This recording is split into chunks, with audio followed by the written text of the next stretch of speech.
ഉച്ചനേരത്ത് പറമ്പിൽ കൂടെ ഇങ്ങനെ നടക്കുമ്പോൾ വിശപ്പൊന്നും അറിയുന്നില്ല. ഇങ്ങനെയെല്ലാം കാച്ചും പൂത്തും തളിർത്തും പച്ചപ്പായിട്ട് നിൽക്കണ കാണുമ്പോഴുള്ള ആ ഒരു ഭംഗി,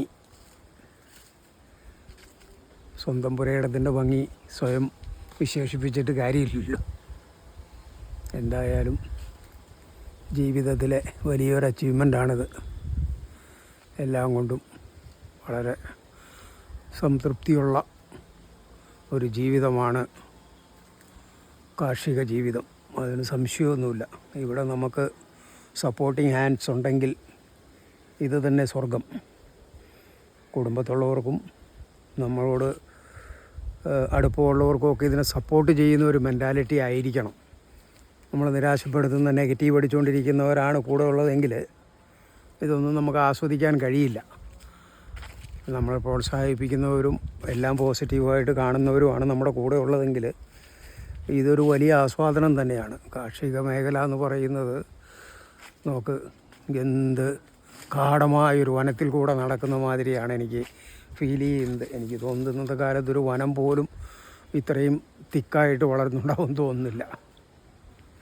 വളരെ മനോഹരമായിട്ട് ചെടികളെല്ലാം ജാതിയും കാപ്പിയും കവുങ്ങും കൊക്കോയും തെങ്ങും ഫ്രൂട്ട്സുകളും എല്ലാം അങ്ങനെ നിറഞ്ഞു നിൽക്കുമ്പോൾ എല്ലാം അതിൻ്റേതായ രീതിയിൽ വളരുന്നു. എല്ലാം നമുക്ക് കുറേയൊക്കെ അനുഭവങ്ങൾ തരും. അങ്ങനെ എല്ലാത്തിൽ നിന്നും ഒരുപാട് അനുഭവങ്ങൾ കിട്ടുമെന്നൊന്നും വിചാരിക്കേണ്ട. ഒരു ജാതിയുടെ മുകളിൽ വേഷം പൂട്ട് കയറിപ്പോയിട്ട്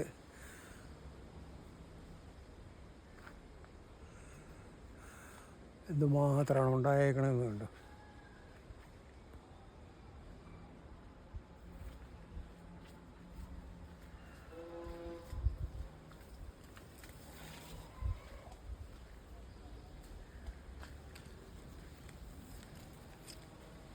ഇതൊരനുഭവം തന്നെ. എല്ലാവർക്കും ഇങ്ങനെയുള്ള അനുഭവത്തോട് കൂടുതൽ ഇതൊന്നും ഉണ്ടാകണമെന്നില്ല.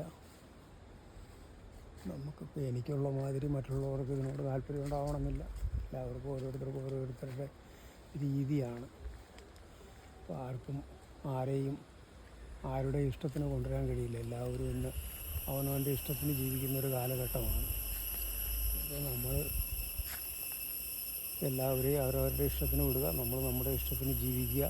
ആരും ആരുടെയും ഇഷ്ടത്തെ വിമർശിക്കാതിരിക്കുക. അതൊക്കെയാണ് ചെയ്യാൻ കഴിയുന്ന കാര്യങ്ങൾ. എന്തോ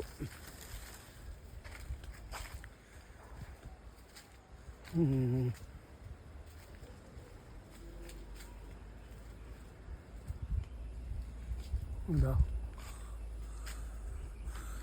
മിൽക്ക് ഫ്രൂട്ടാണ് പടർന്ന് പന്തലിച്ച് നിൽക്കുന്നത്.